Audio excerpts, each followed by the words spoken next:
Olá! Na aula de hoje vamos abordar um dos temas mais importantes do empreendedorismo, o aspecto legal de um negócio. Um aspecto legal diz respeito não somente às obrigações legais e jurídicas do empreendedor, mas também às ferramentas que ele tem para proteger o seu negócio, suas ideias, seus produtos e seus serviços. Mas antes disso, vamos ver como estão a Fernanda e o Pedro.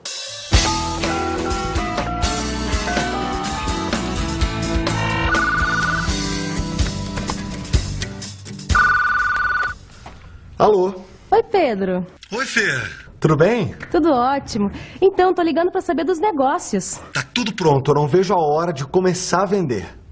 Ai, que ótimo! Eu tô curiosa para saber como é que ficou o contrato social. Contrato social? O que vem a ser o contrato social? Pedro, você não sabe o que é contrato social? Não? Olha, como empreendedor, você tem que ter em mente que por mais inovadora ou revolucionária que seja a sua empresa, ela não vai te valer de nada, meu amigo, se ela não estiver juridicamente correta, entende?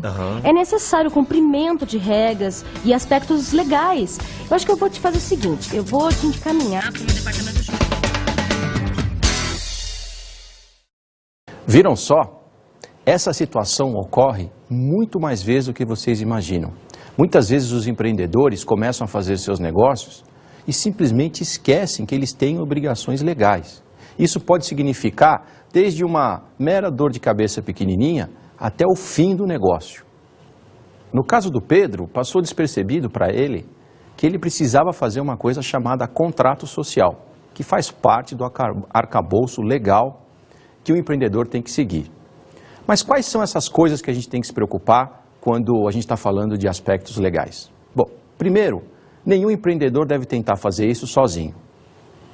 Ele deve ter o auxílio de especialistas, basicamente dois, advogados e contadores. Além disso, ele deve saber quais são os impostos que ele deve pagar, os contratos que ele deve fazer, e contrato não só da montagem da empresa, às vezes você é obrigado a fazer contratos e obter autorizações para fabricar ou vender determinadas coisas. Além disso, ele tem que proteger os seus produtos e serviços, as ideias que ele teve, para que ele possa ter um sucesso e ninguém venha roubar aquilo que ele criou ou está vendendo.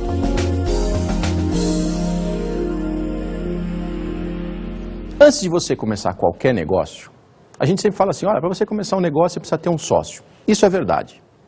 Mas mesmo antes de um sócio, você precisa ter um advogado. Nenhum empreendedor deve jamais pensar em começar um negócio sem ter um advogado. Constituição Federal, artigo 133. O advogado é indispensável à administração da justiça, sendo inviolável por seus atos e manifestações no exercício da profissão nos limites da lei. Viram só?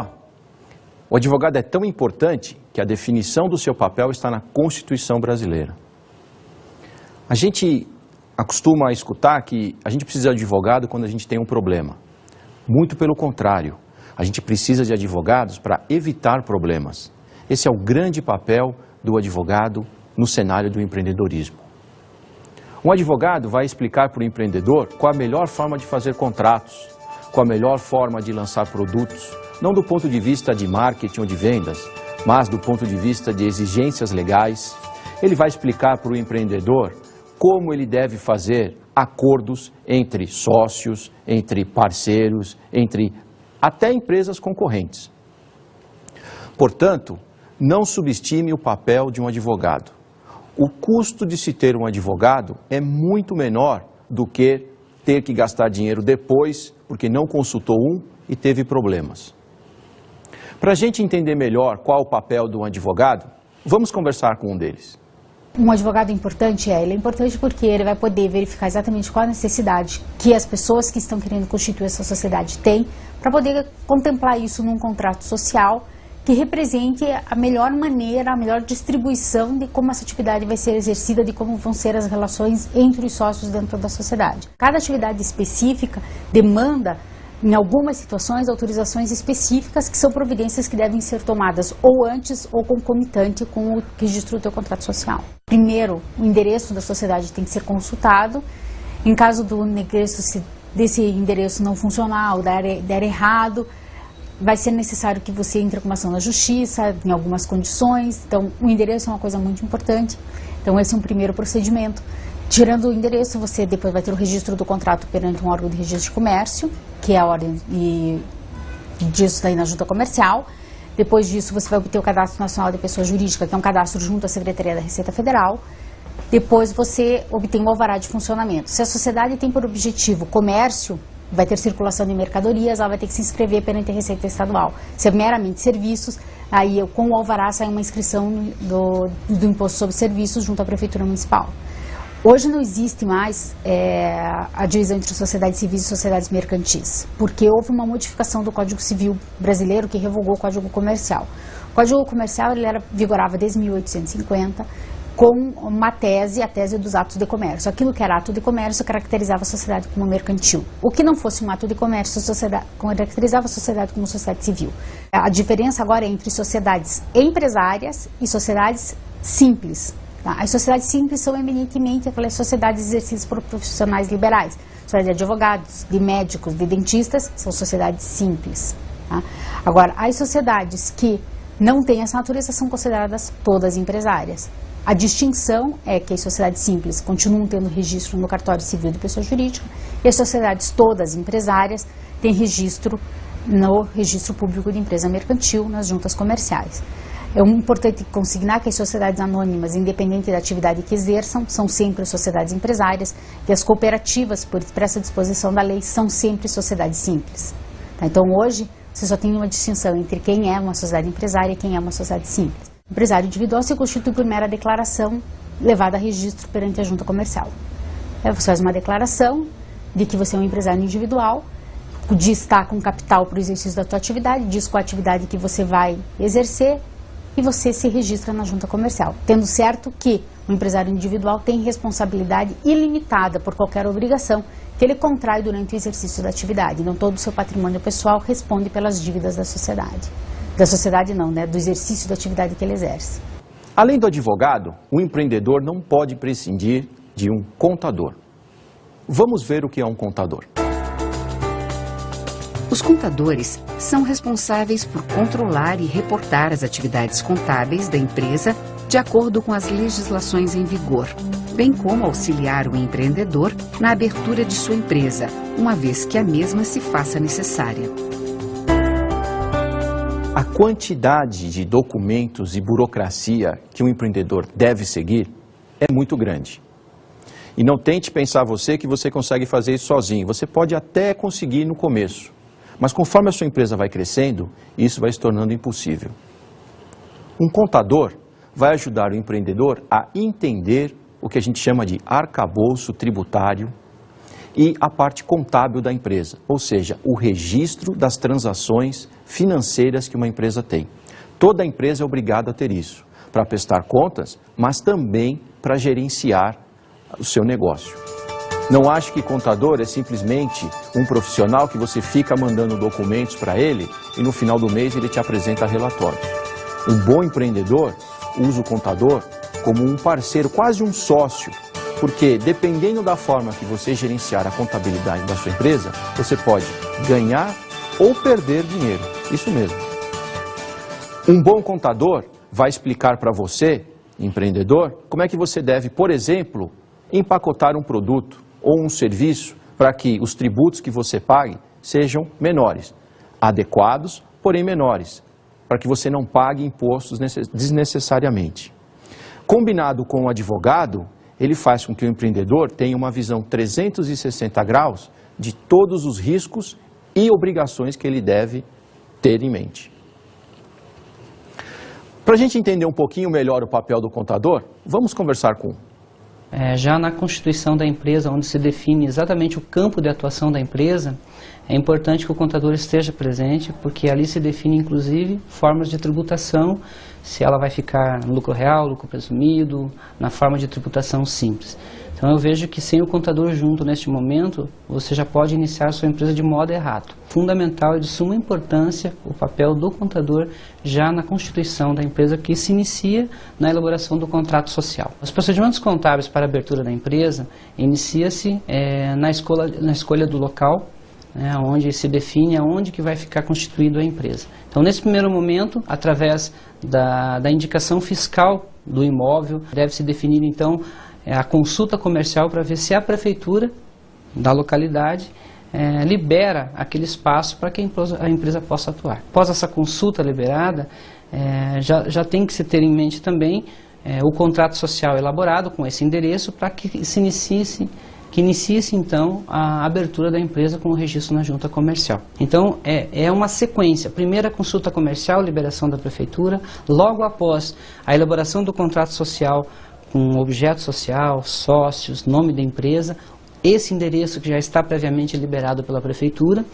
Depois disso, já a obtenção do CNPJ, e na sequência, depois do CNPJ em mãos, você já vai obter a inscrição municipal em conjunto com a inscrição estadual. Então tem alguns passos que eles são anteriores, que são necessários para que você possa dar andamento à constituição da empresa. Não existe um imposto que seja menos importante do que o outro.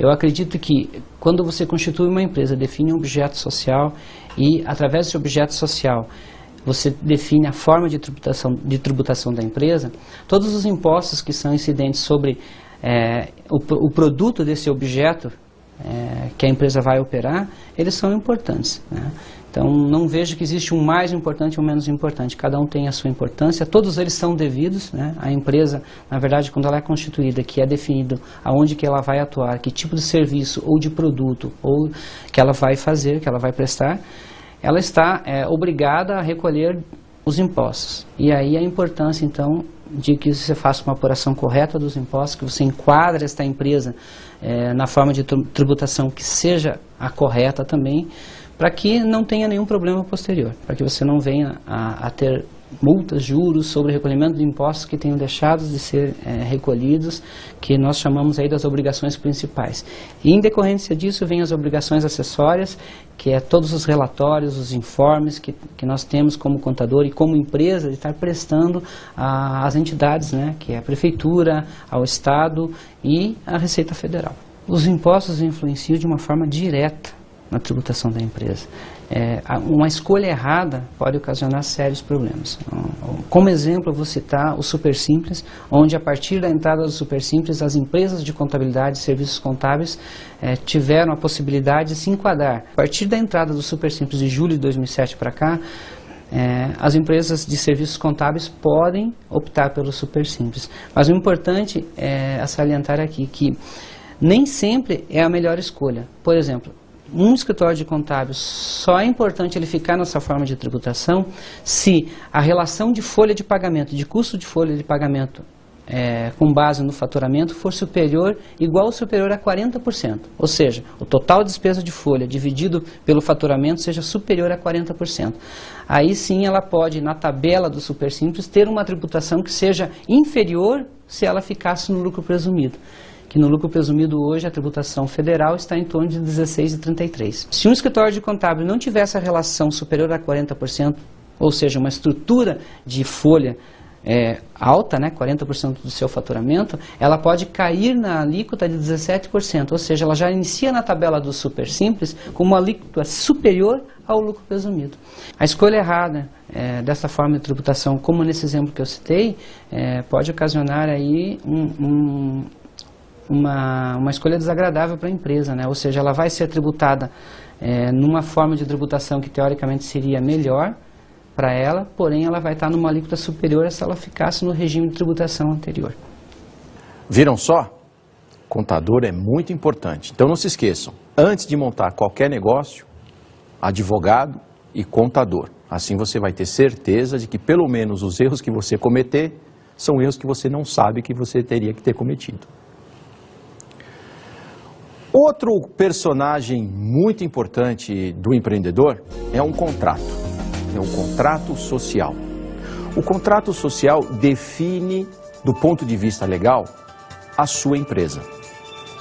O contrato social é definido no novo Código Civil e traz no seu corpo toda a descrição de nome do negócio, para que ele serve, quem são os sócios, a formatação, o dinheiro que vai ser investido e uma série de outras coisas.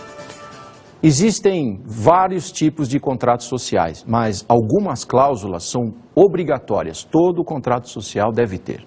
Portanto, o seu advogado e o seu contador podem auxiliar você a entender essas cláusulas, mas vamos dar uma olhada em algumas delas. Um contrato social é, por definição, um contrato entre duas ou mais pessoas e define os direitos e deveres dos sócios, o objeto social da empresa, seu papel, a composição acionária, entre outras informações.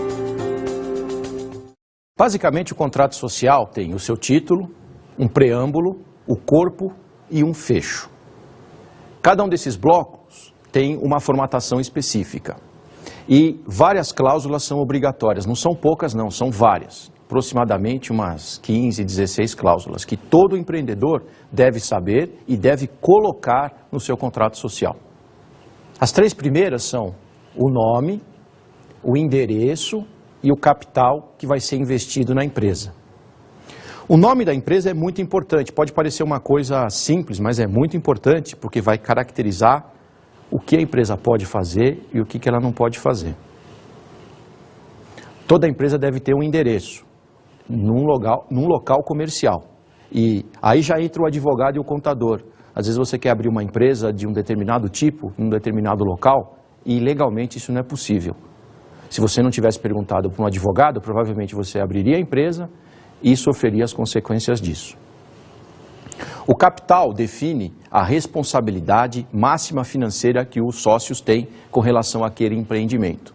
Ou seja, se você fizer algum empréstimo, a sua responsabilidade de pagamento está limitada pelo que está definido no capital social, no capital do contrato social. Por isso que instituições financeiras, quando querem fazer um empréstimo, pedem o contrato social para ver qual é o seu limite de responsabilidade. Se você pedir um empréstimo maior do que está ali, provavelmente você não vai conseguir. Outra coisa que você vai definir no contrato social é a responsabilidade dos sócios perante o capital da sociedade. O que quer dizer isso? Nem todos os sócios têm partes iguais. Então você pode dizer num contrato social que um sócio tem 70%, o outro sócio tem 20%, o outro sócio tem 10%.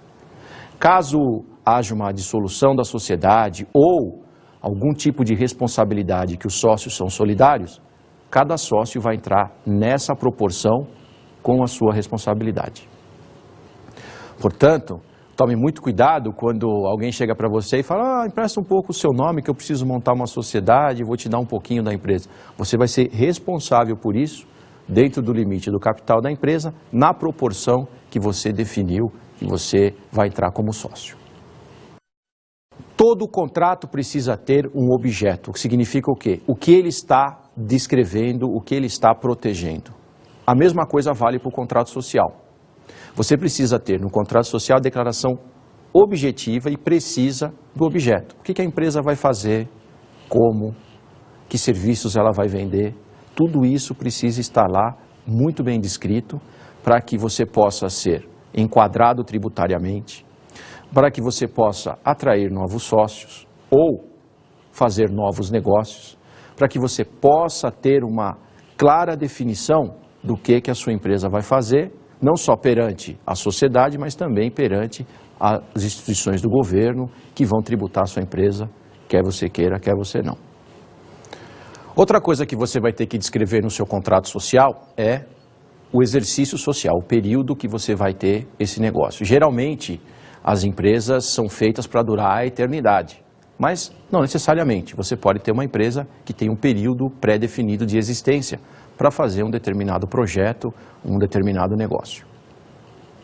Além disso, se você tiver pessoas que vão ser administrativas, mas não vão ser sócias, elas têm que estar descritas, pessoas que vão administrar a sociedade, elas têm que estar descritas no contrato social para que elas saibam os limites e o que a sociedade vai fazer.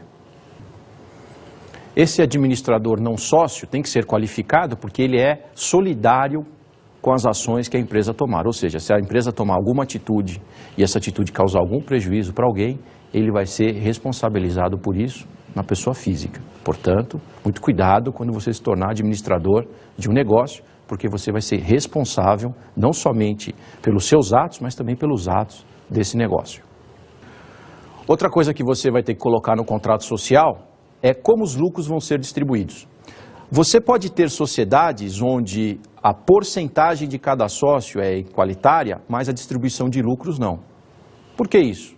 Às vezes você decidiu que sócios vão trabalhar mais ou menos, ou mesmo que o investimento foi feito de forma não igual, então um sócio vai tirar mais dinheiro durante um período do que outro. Não importa. O que importa é que o fato de você ter uma porcentagem da empresa não necessariamente indica que você vai ter participação proporcional nos lucros, desde que isso seja descrito no contrato social. Outro ponto muito importante do contrato social é você descrever onde a sua empresa vai operar, ou seja, o foro em que ela está inserida. Porque lá vai definir as regras tributárias, as regras jurídicas. Você pode montar uma empresa em São Paulo, no Paraná, em qualquer unidade federativa, mas você tem que dizer o seguinte: esta empresa tem como foro o Estado de São Paulo ou o Estado de Minas Gerais, porque, baseado nisso, as leis, principalmente as tributárias, vão ser aplicadas no seu negócio. Você também precisa, no contrato social, a qualificação dos sócios.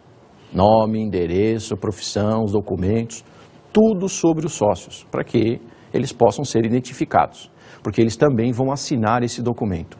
A assinatura num contrato social é de extrema responsabilidade. Portanto, preste muita atenção antes de assinar um contrato social para ver se as cláusulas que lá estão de acordo com o que você espera. Duas outras coisas que você vai encontrar obrigatoriamente no contrato social são assinaturas com os respectivos nomes de testemunhas e, a partir do novo Código Civil, assinatura e visto e descrição de um advogado responsável por esse contrato social. Viu só a importância do advogado? Agora, mais do que nunca, é muito importante você ter um antes de fazer qualquer negócio. Mas vamos aprender um pouquinho mais sobre o contrato social, conversando com um advogado especialista na área. O modelo de contrato social, ele atende os requisitos mínimos estabelecidos na lei, tá? Que é caracterizar as partes, botar o nome das partes, a sua qualificação completa, total, inclusive seu estado civil. Hoje é obrigado a dizer, além do estado civil, é o tipo de vínculo matrimonial que se mantém, se é pelo regime de bens de casamento, comunhão parcial, comunhão universal, separação total, separação obrigatória. Você é obrigado a declarar isso no contrato. E ali vai ter o nome da sociedade, o endereço onde ela vai funcionar, qual é o capital social, qual é o seu objeto, como que se dá a responsabilidade entre os sócios. Então, no DNRC você vai encontrar um contrato, um modelo de contrato com os requisitos mínimos exigidos pela lei. Agora, um contrato social que atenda a tua necessidade de sociedade é um contrato social que não se limita a esse tipo de obrigação.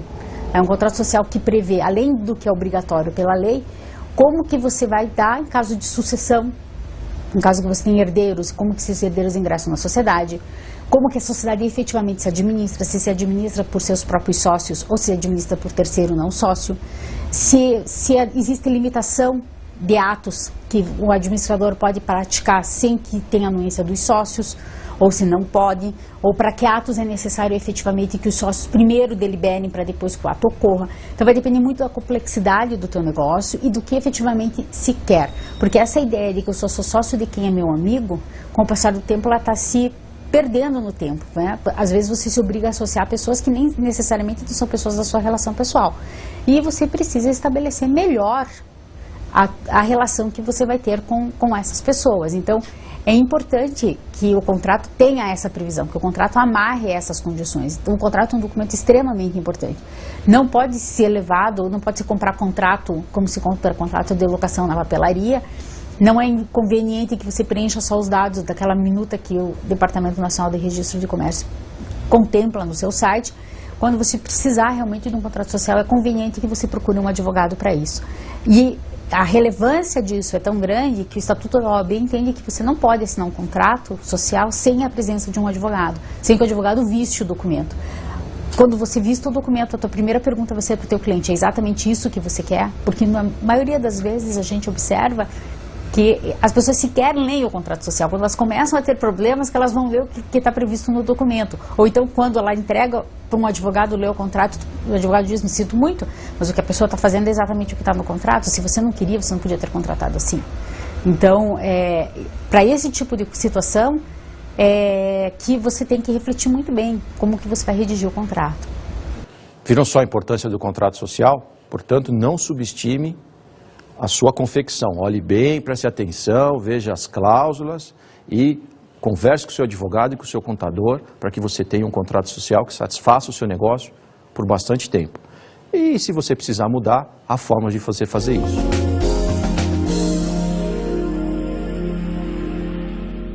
Tá tudo pronto, podemos lançar o nosso negócio, né?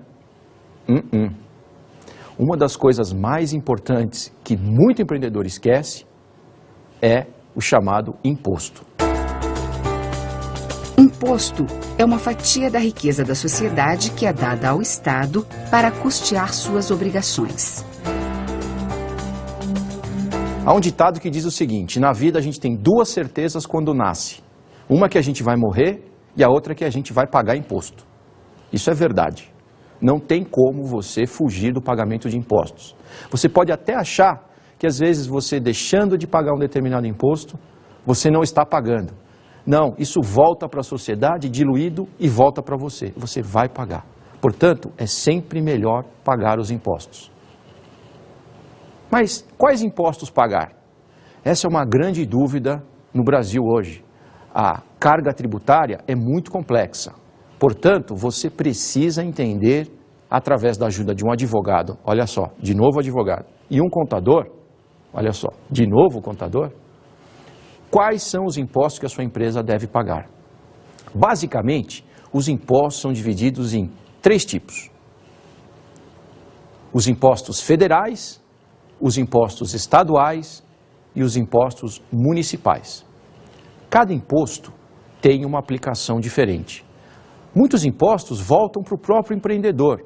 Por exemplo, impostos federais que são pagos são usados para fomentar o SEBRAE, que é um órgão que ajuda e muito os empreendedores.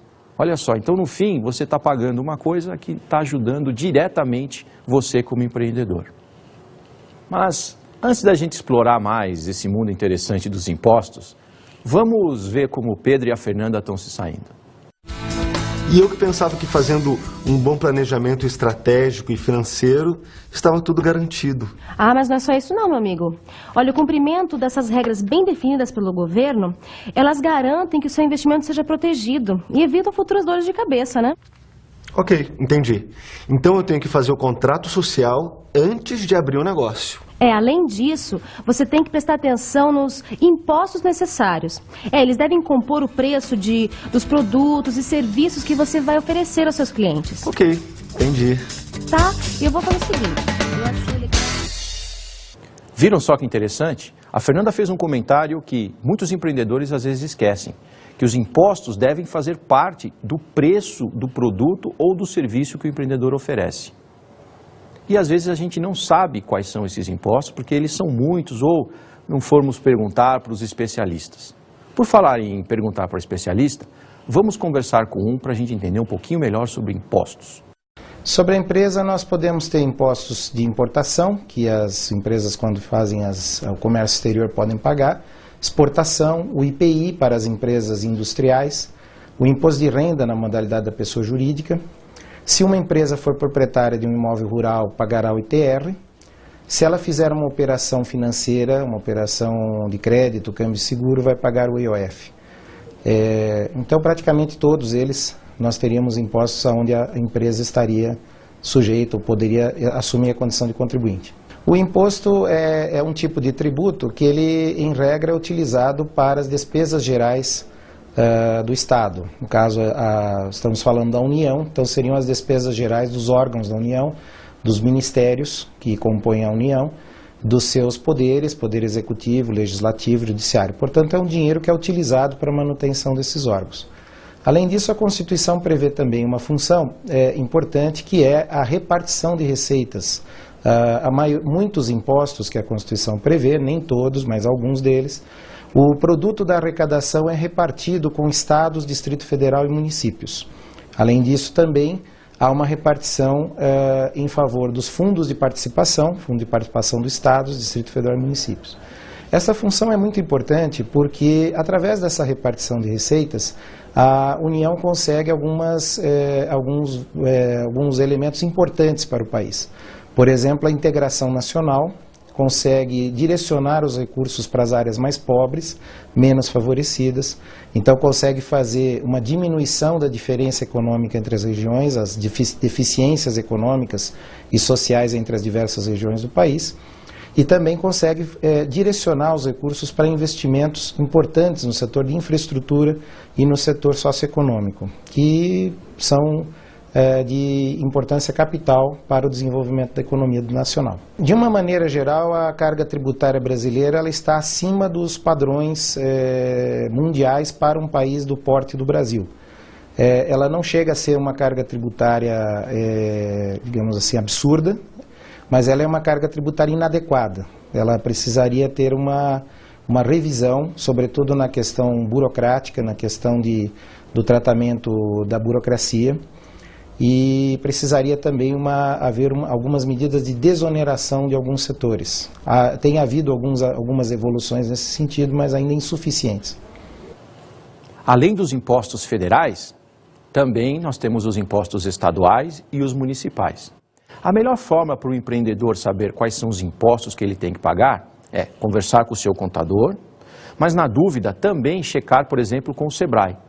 No site do Sebrae e no site dos governos dos estados e dos municípios, você tem a lista dos impostos, lá as alíquotas que você tem que pagar e as datas, não esqueça disso. Não basta você saber que você tem que pagar um determinado imposto e quanto é esse imposto. Também tem datas. No caso de empreendedores, hoje em dia, você tem, por exemplo, o Super Simples, que é um conjunto de impostos facilitados para que o empreendedor possa começar o seu negócio, pagar de uma forma simplificada e, com isso, ser mais competitivo. Mas, independente do formato, do tipo de imposto, você deve pagar em dia de acordo com o que diz a lei, porque lá na frente você vai ter mais problemas se você não o fizer. Propriedade intelectual. A gente já tem contrato, a gente já tem advogado, a gente já tem contador, a gente já sabe os impostos que a gente tem que pagar, então a gente está pronto para montar e lançar o nosso negócio, certo? Errado. Porque ainda falta um aspecto muito importante no que diz respeito à questão jurídica. A proteção das suas ideias, dos seus produtos, dos seus serviços, ou seja, a proteção da sua propriedade intelectual. Muito empreendedor é surpreendido, depois de meses de trabalho e pesquisa, por alguém que lançou o mesmo produto, entre aspas, roubando a sua ideia. Bom, primeiro recado que eu gostaria de dar para os empreendedores: não existe somente boa ideia, o que existem são boas ideias implementadas. O fato de você ter tido uma boa ideia não garante nem que você vá ter um bom negócio. Mas é muito desagradável você ter um negócio em que você investiu e alguém foi lá e surrupiou e fez na sua frente. Por isso o mercado criou determinados mecanismos para proteger o empreendedor desse tipo de situação. Primeira coisa que você tem que ter na cabeça, conversar com o seu advogado sobre como eu vou proteger e se é possível proteger intelectualmente as propriedades que eu tenho. E o que são isso? Por exemplo, processos produtivos, produtos que você criou, as suas marcas, o seu nome. Já pensou alguém pegar o seu nome e a sua marca e utilizar de uma forma que não te favoreça? Então você tem que olhar todos esses aspectos antes de montar e lançar o seu negócio. Já na questão de propriedade intelectual, você tem algumas variâncias, por exemplo, direitos autorais, o direito de quem criou qualquer coisa. Muita gente não sabe, mas o direito autoral, ele surge no momento que você cria a sua peça. Você escreveu um texto, no momento que você acabou de escrever, você já tem o direito autoral. Mas em outros casos, às vezes isso não é possível. Você tem que ter mecanismos mais sofisticados para poder proteger a sua propriedade. Por isso existe o Instituto Nacional de Propriedade Intelectual, o INPE, onde você pode registrar lá uma série de coisas, como, por exemplo, produtos que você criou, evitando assim que concorrentes tirem vantagem sem ter feito o investimento que você fez. Vamos ver um pouquinho mais sobre propriedade intelectual. Segundo a Convenção da Organização Mundial da Propriedade Intelectual, é a soma dos direitos relativos às obras literárias, artísticas e científicas, às interpretações dos artistas-intérpretes e às execuções dos artistas executantes, aos fonogramas e às emissões de radiodifusão, às invenções em todos os domínios da atividade humana, às descobertas científicas, aos desenhos e modelos industriais, às marcas industriais, comerciais e de serviço, bem como às firmas comerciais e denominações comerciais, a proteção contra a concorrência desleal e todos os outros direitos inerentes à atividade intelectual nos domínios industrial, científico, literário e artístico. Com todas essas informações que a gente mostrou na aula de hoje, vamos ver como estão o Pedro e a Fernanda. Agora eu estou mais aliviado, Fê. Obrigado pelas dicas. Antes de abrir a empresa, eu vou providenciar o contrato social e incluir todos os impostos no preço final do produto. Isso, Pedro. Ai, que bom que eu pude te ajudar com alguma coisa, né? Eu já me sinto preparado para o sucesso. As minhas ideias e produtos são revolucionários. Ninguém nunca pensou nisso antes. Mas olha só, garoto, não esqueça de registrar os seus produtos. Presta atenção na sua propriedade intelectual, tá? Bem lembrado, Fê. Tanto trabalho para depois entregar assim de bandeja para alguém, nem pensar. Eu tenho que proteger as minhas ideias mirabolantes. Agora me conta você, como andam as coisas na sua firma? Ah, tá ótimo. Nossa, tô melhorando bastante. Viram só? Muito importante entender os aspectos legais de um negócio, porque isso pode significar a morte prematura do mesmo e uma série de dor de cabeças para os empreendedores que não o fizerem corretamente. Então, teve uma ideia? Corre para o contador e para o advogado e compartilha essa ideia com eles. Porque essa ideia às vezes pode morrer ali mesmo. Eles podem dizer para você, isso é legalmente inviável. E aí você não vai gastar nem seu tempo, nem seu dinheiro tentando fazer uma coisa que é inviável.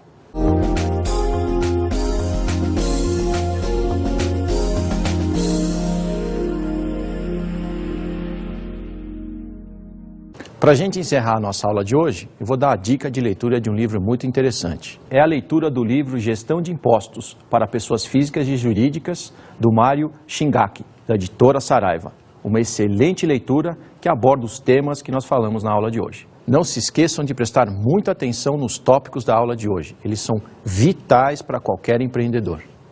Carpe diem.